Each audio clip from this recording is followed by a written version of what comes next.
I tried to get this going without it, but he just reminded me, and he cut me off until I say, please donate, so we can pay for all his equipment and him to keep this on the air. I'll give you $20 now. You can do that. Peter Shurman, he's not paying to be on the show because he is my friend and the guest today, and you're a conservative, you've been in media for 50 years. I want to put the question to you. I'm hearing more and more, anecdotally and in surveys, women don't like Poilievre. Men like Poilievre, women like Carney. Is this coming down to the battle of the sexes? I mean, what can they do with Poilievre? Can they make him smile more? Well, I can't argue with whoever's polling and finding this out, but I do know that there's a reason why Anaida is in there doing commercials on behalf of Pierre and introducing him, because she's a lovely lady who's very accomplished from her meager beginnings as an immigrant to the wife of a potential prime minister, and with every good reason. She's got star power. Yeah, I think that Pierre spends an awful lot of time being angry and saying, here's what's going to happen, and I'd like him to soften a little bit, but I still think he's going to win. Well, I think he probably will too, but why is he angry like that? Because, you know, TV, media, it's a cool medium. It's not hot, it's not angry. And if he needs to soften up, why doesn't he have more women who are candidates? Melissa Lantsman, deputy leader, fabulous member of parliament, smart woman.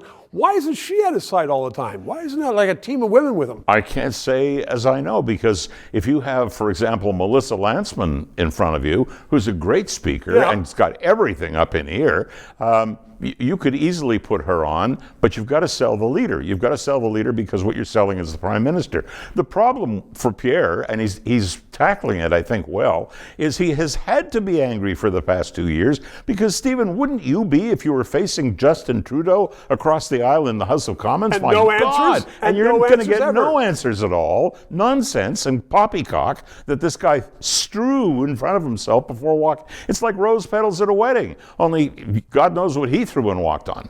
So I understand that, but don't you have to be able to be adaptable in politics? You're supposed to be adaptable. I tried to be adaptable, but then again, I was in politics for 7 years. Some of these guys are in politics forever. So do you think that his wife should give him a little tickle or something like that, a little kiss before he goes on stage and soften him up? And anything she wants to do, and I leave the field wide open. So people are saying now, well, we need somebody who can beat up Trump. Is that going to be the election issue? Somebody can go down there and talk nasty to Trump, or is it going to be somebody who can build Canada without Trump? I think it would be a pity if that were the election issue, but I can't say with any degree of certainty that it's not going to be the election issue. It seems to be all people talk to me about.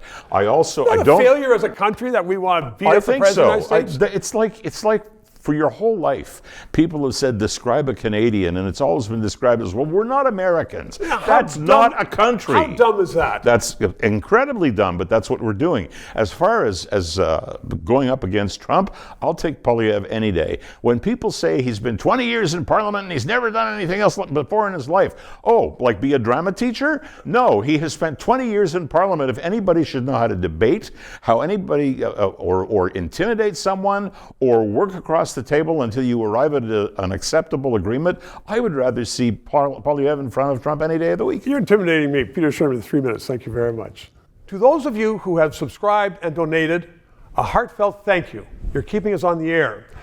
If you're watching and you haven't, please try to do so, because 4 years ago we started this show because there needed to be independent analysis. Now more than ever, with the Online Harms Act, once that gets into law, it's been passed once by the House, there are going to be hundreds of bureaucrats censoring the news in Canada, censoring this show. We need to keep it on the air. Thanks for your support.